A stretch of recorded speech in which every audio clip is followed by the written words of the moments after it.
Hey, what's up guys? It's your boy Felipe, and today we're going to be talking about how to find the right contractors or subcontractors in your area in 2021.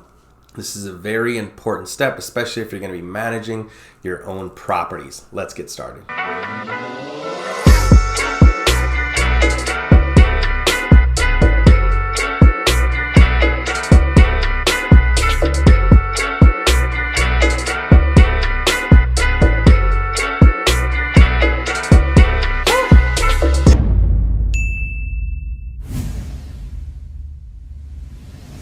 Alright guys, before we get started though, please hit that like button, give me a comment or subscribe to the channel if you haven't. It really helps the channel because I know that you like these videos, and if I don't know that you like them, then I might be making them and I don't know who's watching. So just hit the like button really quick before we get started. It costs you nothing, but it helps me out. I appreciate it. Before we get started though, why would you need a good contractor is very important, because are you self-managing or is someone going to manage for you?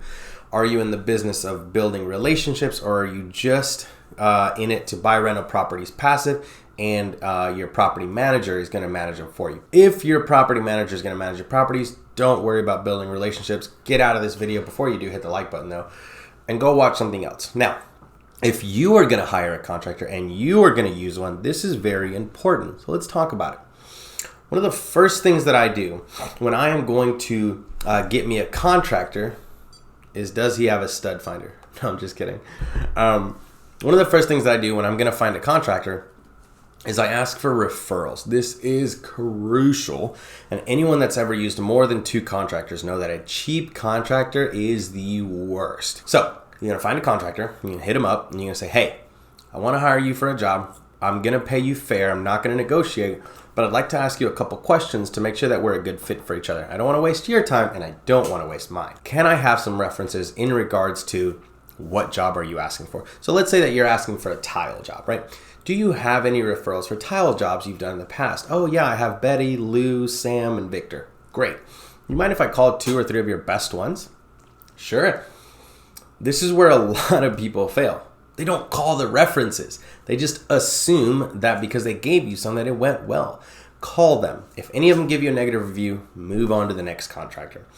But let's say they all give you great reviews. Awesome. Call back your contractor.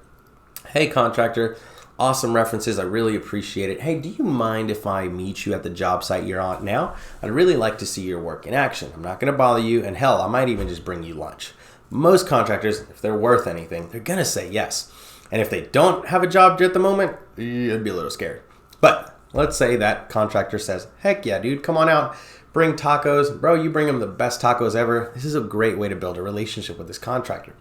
You go to the job, you see what he's doing. Is his truck clean? Are his guys professional? Is he out there smoking a cig? Like what's going on is going to tell you a lot about how he's going to treat your job. So let's say you get out there, he's smoking a cig, his truck is raggedy, and he's just not doing a good job, or he looks like he doesn't care. He's not going to care about your job. So move on to the next one. But for this case, let's say he did an awesome job. He's killing it. He's got a shirt on, something nice, no smoking. The truck is parked outside. It's not leaking oil. Nice, he's got his tools. Everything is great. You go in, the job's looking good. Awesome. He's passed the test number 2. Test number 3. Hey bud, I'd love to bring you to the job site. Give me scope, or I'm going to give you scope of work, and you tell me what that's going to cost. Great. He comes out. Let's say that you guys scheduled for 9 a.m.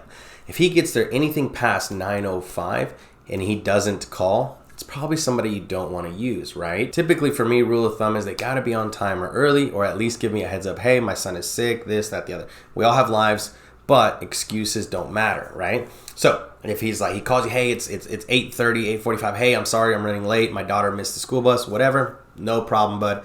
I'll see you after, or that's fine. But if no call, no shows, absolutely not. Negative from the get-go. So let's say he shows up on time.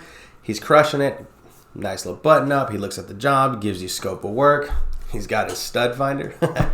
He comes out and he gives you scope of work, and then he hits the like button. If you haven't done it, you got to beat him. Go hit the like button. Leave me a comment so far how I'm doing. Pause the video.